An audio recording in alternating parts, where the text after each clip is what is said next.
membuka peluang baharu bagi murid pendidikan khas untuk belajar secara inklusif dan efektif. Alat seperti tablet, aplikasi interaktif dan platform dan talian membolehkan mereka mengakses bahan pembelajaran mengikut kadar dan cara sesuai dengan keperluan masing-masing. Sebagai contoh, aplikasi pembelajaran visual dan audio telah membantu murid mempunyai kesukaran membaca atau menulis untuk memahami konsep dengan lebih baik. Saya Putri bersama Cikgu Kani Moli. Okey Cikgu bolehkah Cikgu beri pandangan tentang penggunaan teknologi pendidikan dalam pendidikan inklusif PPKI di sekolah kita? Penggunaan teknologi dalam pendidikan PPKI sini, cikgu banyak guna online videos macam dalam YouTube ke video-video yang cikgu ambil daripada online saya akan guna. Lepas tu cikgu akan gunakan immersive reader untuk pelajar-pelajar yang tahap dia lebih tinggi lah. Sebab pelajar saya kebanyakan ni pendidikan khas ni mereka memang minat nak tengok video, nak tengok interaktif daripada online. Okey Cikgu, apa pula tahap penerimaan murid PPKI terhadap teknologi dalam pendidikan?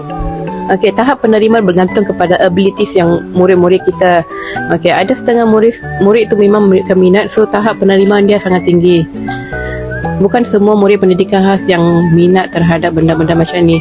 Ada yang akan menolak, tak mahu guna kan, tak mahu terima benda tu. So tahap dia, penerimaan dia sangat-sangat different mengikut level murid yang kita ada dekat sini.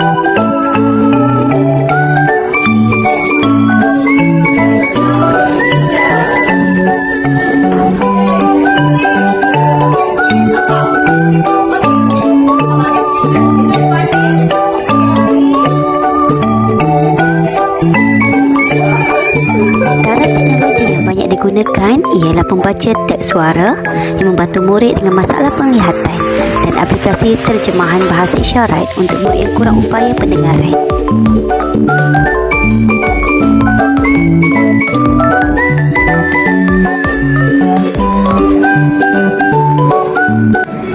Ia bukan sahaja memperkasakan mereka dengan kemahiran baharu tetapi juga meningkatkan keyakinan diri dan kebolehan mereka untuk berkomunikasi dan berkolaborasi dengan rakan mereka.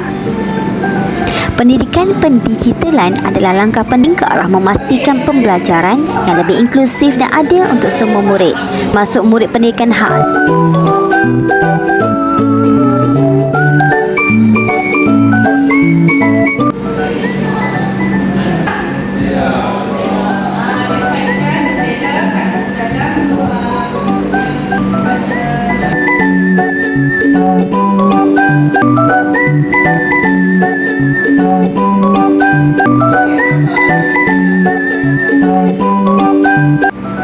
Kita terus menyokong usaha ini dan pastikan tiada seorang pun yang ketinggalan dalam mendapat pendidikan berkualiti.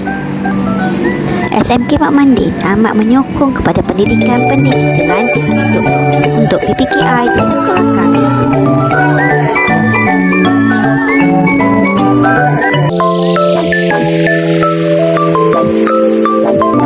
Menyokongkan pembelajaran inklusif dan memastikan setiap murid termasuk murid Selolina untuk mencapai potensi penuh mereka. Sekian itu saja daripada saya Putri Adela Kisina binti Muhammad Syariza dari 2MS TV PSS SMK Mak Mandin.